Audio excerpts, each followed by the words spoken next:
নমস্কাৰ প্ৰিয় শ্ৰোতা বন্ধু, আপোনালোকে শুনি আছে DBC অনলাইন ৰেডিঅ'। মই আছোঁ আপোনালোকৰ লগত দীপিকা আৰু মই লৈ আহিছোঁ সাহিত্য বিষয়ক অনুষ্ঠান সাহিত্য সৌৰভ। আজি মোৰ লগত উপস্থিত আছে বিশিষ্ট চিকিৎসক, অভিনেত্ৰী, সুলেখিকা, সাংস্কৃতিক পূজাৰী ডাক্তৰ জাহানাৰা বেগম বাইদেউ। আপোনাক আমাৰ অনুষ্ঠানলৈ সাদৰ সম্ভাষণ জনাইছোঁ। নমস্কাৰ। প্ৰথমতে আমাৰ শ্ৰোতাসকলে আপোনাৰ বিষয়ে অলপ জানিব বিচাৰিব। হয়, প্ৰথমেই মই আপোনালোকৰ এই অনুষ্ঠানলৈ মোক এনেদৰে আদৰি অনাৰ বাবে মোৰ আন্তৰিক কৃতজ্ঞতা জ্ঞাপন কৰিছোঁ। মোৰ নিজৰ বিষয়ে ক'বলৈ গ'লে মই এগৰাকী চিকিৎসক আৰু মই এগৰাকী অভিনয় কৰ্মী, নাট্যকৰ্মী বুলি যাক ক'ব পাৰি।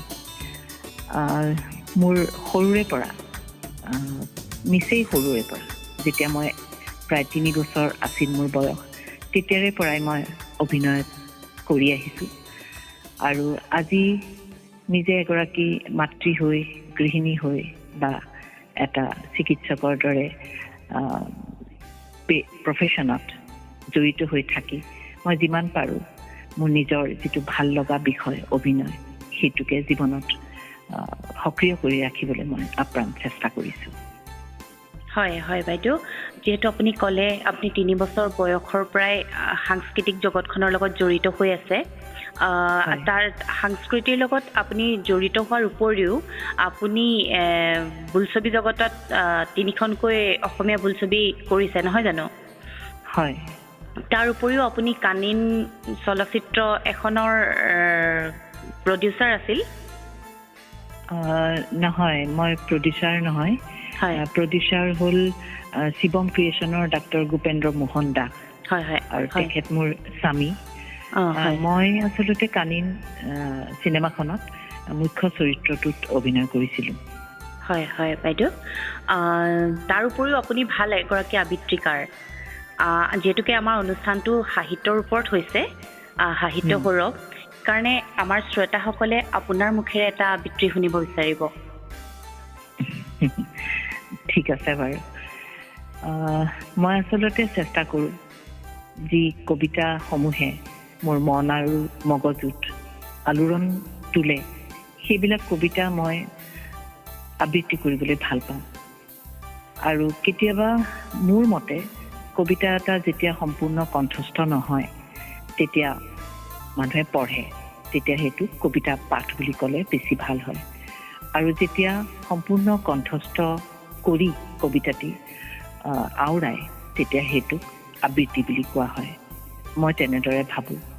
আৰু এই মোৰ অন্যতম প্ৰিয় কবিতা এটি হ'ল হেম বৰুৱাদেৱৰ মমতাৰ চিঠি। আৰু মমতাৰ চিঠি কবিতাটি মই কিছুদিন আগতে, কেইমাহমানৰ আগতে, যেতিয়া লকডাউন আৰম্ভ হৈছিল অসমত, তেতিয়া মই সেই কবিতাটো আবৃত্তি কৰি মই ছ'চিয়েল মিডিয়াত দিছিলোঁ। সেই সময়ত কবিতা আবৃত্তিৰ প্ৰতি মোৰ এটা আগ্ৰহ হোৱাৰ অন্যতম কাৰণ হ'ল লকডাউন। লকডাউনৰ ঠিক 3 দিন আগলৈকে মোৰ সক্ৰিয়ভাৱে নাটকৰ আখৰা চলি আছিল আৰু হঠাৎ নাটকৰ আখৰা বন্ধ হৈ গ'ল। এমাহ ধৰি চলা এটা নাটকৰ আখৰা বন্ধ হৈ যোৱাৰ পাছত আমি যদিও চিকিৎসক হিচাপে গোটেই দিনটো প্ৰায় ৰাতিলৈকে আমি ব্যস্ত থাকোঁ, আৰু বৰ্তমান সময়ততো মই যিহেতু তেজপুৰ মেডিকেল কলেজৰ এটা প্ৰশাসনিক দায়িত্বত আছোঁ, যথেষ্ট ব্যস্ত থাকোঁ, কিন্তু ঘৰলৈ ঘূৰি অহাৰ পাছত এটা চটফটনিত ভুগোঁ, এটা মনৰ অস্থিৰতাত, একো এটা সৃষ্টিশীল কাম কৰিবলৈ নোপোৱাৰ যিটো ভোক বা বেদনা, সেইটোত ভুগোঁ। আৰু সেইকাৰণেই যিহেতু সম্ভৱ নহয় লকডাউনৰ সময়খিনিত, সেইকাৰণেই মই এই কবিতা আবৃত্তি কৰিবলৈ ল'লোঁ আৰু ছ'চিয়েল মিডিয়াতে দিবলৈ ল'লোঁ। লাহে লাহে কবিতা আবৃত্তিবিলাকত সংগীতৰো ব্যৱহাৰ কৰিবলৈ ল'লোঁ। এনেধৰণে মই আচলতে আবৃত্তি কৰিবলৈ লৈছোঁ।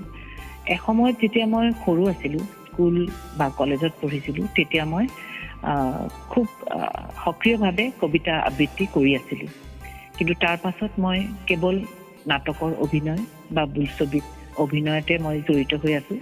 কবিতা আবৃত্তি সুযোগ পালে ক'ৰবাত কৰিছোঁ, কিন্তু খুব সক্ৰিয়ভাৱে মই কৰি থকা নাই। এই মমতাৰ চিঠি নামৰ কবিতাটি মই এতিয়া আবৃত্তি কৰি দিবলৈ ওলাইছোঁ। মমতাৰ চিঠি। হেম বৰুৱা। মৰমৰ, এয়া মম এডাল জ্বলাই লৈছোঁ। আজি বহু দিনৰ মূৰত তোমালৈ চিঠি লিখোঁ বুলি। মম এডাল জ্বলাই লৈছোঁ। আজি বহু দিনৰ মূৰত তোমালৈ চিঠি লিখোঁ বুলি। বাহিৰৰ উৰুঙা বতাহজাকে আহি মমডাল কোবাইছে। চাওঁ, খিৰিকীখন জপাই দিওঁ।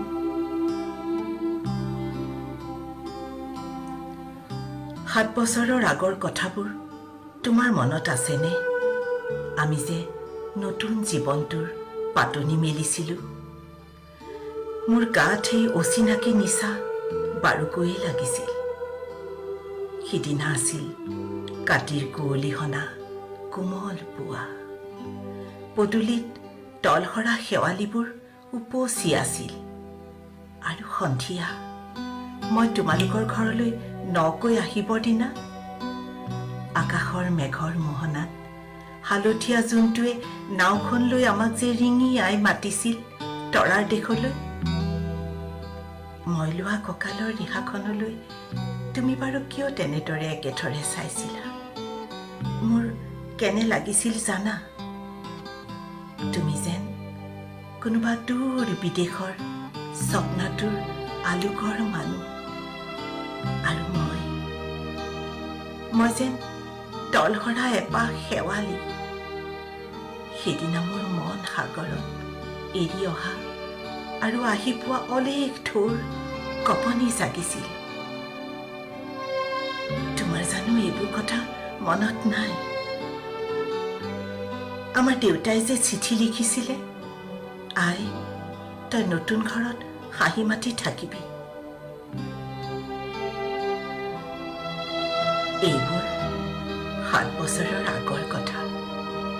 মোৰ যে সকলোবোৰ পুৰাণৰ সাধু যেন লাগে। জেঠমহীয়া দেউতাৰ বছৰেকীয়া হৈ গ'ল। তোমাৰ বাবুল এতিয়া বৰটো হৈছে। তাৰ ওপৰ পাৰিত এঠাল নিমান ডালিম গুটি যেন দাঁতকনি গজিছে। সি মোক একেবাৰে এৰিকে নিদিয়ে। কেতিয়াবা যে মোৰ ইমান খং উঠে, তুমি নাই নহয় সেইকাৰণে। সি বাৰু মোৰ বগা সাজযোৰলৈ একেথৰে তধা লাগি চাই থাকে কিয়? তাৰ উপজাৰে পৰা এইযোৰ কাপোৰ চিনাকি, সেইকাৰণে নহয়। বাবুল এতিয়া বৰটো হৈছে বুজিছা, আৰু ডাঙৰ হলে স্কুলত তাক নাম লগাই দিম। সি আঁতৰি থকা সময়খিনি মোৰ যে বুকুখন তেনে উদং হৈ থাকিব ভাই। আৰু কি লিখিম? বিশেষ একো নাই। মোৰে শপত, তুমি যিদিনা উলটি আহিবা মোক আগতীয়াকৈ জনাবা দেই। মই ভোগদৈটি ভটিয়াই গৈ বুঢ়া লুইতৰ বুকুৰ পৰা তোমাক ৰিঙিয়াই মাতিম। তুমি যিদিনা উলটি আহিবা মোক আগতীয়াকৈ জনাবলৈ নাপাহৰিবা দেই। মৰম লবা। ইতি তোমাৰ মমতা। পুনঃ এইবাৰ বুজিছা, মাঘৰ মেজিৰ জুইকুৰা বৰ ৰঙাকৈ জ্বলিছিল। আমাৰ আইতাৰ কলি ছাগলীজনী 2টা পোৱালি জগিছে, এটা সুত বগা আৰু আনটো পখৰা। এইখিনিয়ে।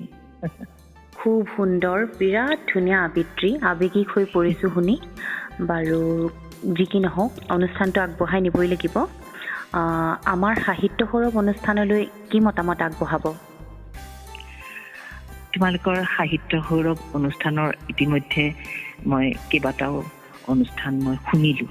ইতিমধ্যে তোমালোকে খুব ভাল প্ৰচেষ্টা এটা হাতত লৈছা, আৰু তোমালোকে যিকেইগৰাকী ব্যক্তিক নিৰ্বাচিত কৰিছা এই অনুষ্ঠানটোৰ বাবে তেওঁলোকৰ সাহিত্য চৰ্চাৰ তুলনাত আচলতে ক'বলৈ গ'লে মোৰ সাহিত্য চৰ্চা তেনেই নগণ্য। মই সাহিত্য চৰ্চা বুলি ক'বলৈ যিটো কোৱা হয় আচলতে মই সেই শাৰীত আচলতে মই নপৰোঁ। কেতিয়াবা মই মনৰ অনুভৱ কেইশাৰীমানত লিখোঁ, কোনোবাই কবিতা বুলি কয়। মই কিন্তু কবিতা লিখিবলৈ আচলতে বৰ ভয় কৰোঁ। মনৰ অনুভৱখিনি লিখোঁ, অনুভৱখিনিৰ এটা নামো দিওঁ আৰু এনেধৰণে লিখোঁ।